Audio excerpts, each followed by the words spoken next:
આજે અહીંયા અમદાવાદ સિટીની ક્રાઇમ કોન્ફરન્સ યોજવામાં આવી રહી છે, જેમાં પોલીસ ઇન્સ્પેક્ટર અને એનાથી ઉચ્ચ કક્ષાના જે અધિકારીઓ છે તમામ અહીંયા હાજર છે.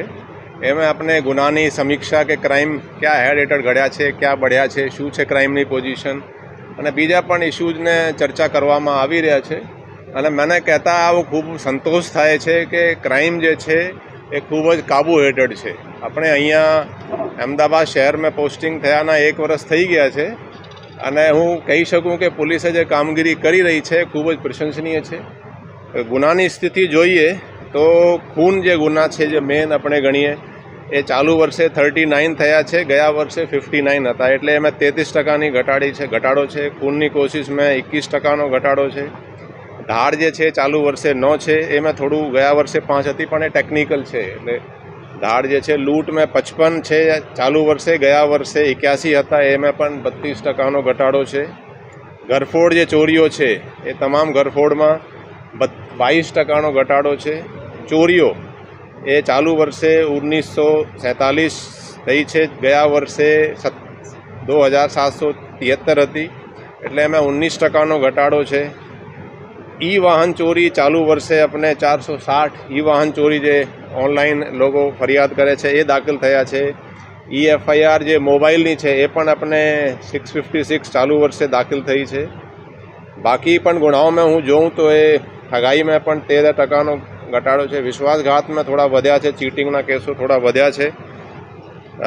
હંગામા જે હોય છે એમાં 15%નો ઘટાડો છે.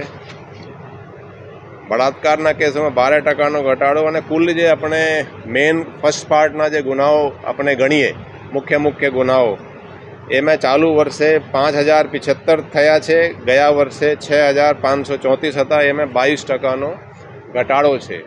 હું કહી શકું કે જે આપણે પોલીસિંગની જે પ્રોસિજર રાખી છે અમે પબ્લિક ઓરિએન્ટેડ પોલીસિંગ કરવા માંગીએ કે લોકો અરજદાર જે છે પોલીસ સ્ટેશનમાં જાય, પોલીસ એને સાંભળે, એને ન્યાયિક તરીકેથી પોલીસ કાર્યવાહી કરે. એ આપણે પોલીસિંગના મુખ્ય હેતુ છે. જે ખરેખર જે ગુનો નોંધ્યો હોય તો ગુનો જે બને છે એ નોંધવું જોઈએ જો ખરેખર ગુના બન્યા છે. અમે એ પણ કહીએ કે કંઈ અમુક લોકો ખોટા કરાવવા માંગે, ખોટા કરવું નહીં. પોલીસે સાચી રીતે તપાસ થાય, સાચી રીતે FIR નોંધાય અને કાયદેસર પોલીસ કાર્યવાહી કરે.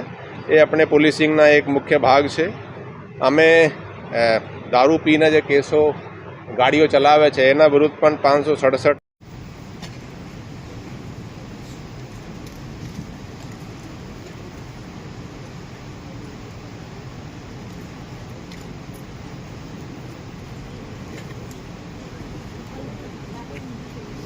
એકંદરે જોઈએ તો ડિટેક્શન પણ વ્યવસ્થિત જ છે.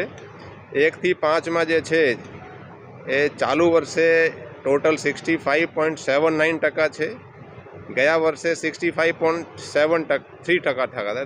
સામાન્ય વધારો છે. ડિટેક્શન પણ એ સારો જ છે. અને મોટા જે હું કહી શકું કે ખાસ કરીને જે ગેરકાયદેસર પ્રવૃત્તિઓ છે એ ખૂબ જ કાબૂ હેઠળ છે. લેન્ડ માફિયા જે છે એ તમે જુઓ તો એના પણ પોલીસે કડક કાર્યવાહી કરી છે.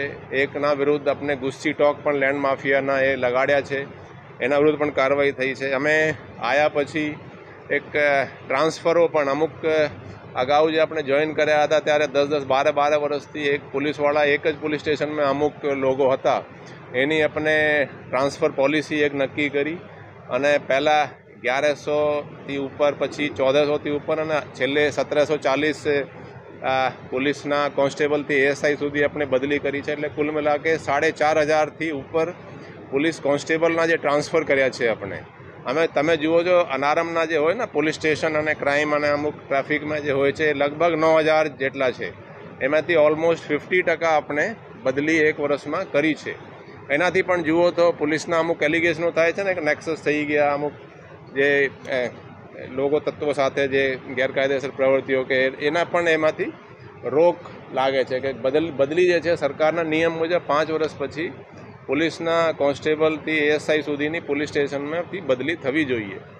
તો એનાથી પણ આપણે ગુનાખોરીમાં અસર પડે છે. બાકી તો એકંદરે કહી શકું કે તાજેતરમાં જે રથયાત્રા થઈ, પછી મહોરમ, એ બધા તહેવારો ખૂબ જ શાંતિથી પસાર થયા છે અને શહેરમાં કહી શકીએ કે ગુનાખોરી નહીં, એમ કોમી સૌહાર્દ પણ સારા છે અને ગુનાખોરી પણ કાબુ હેઠળ છે.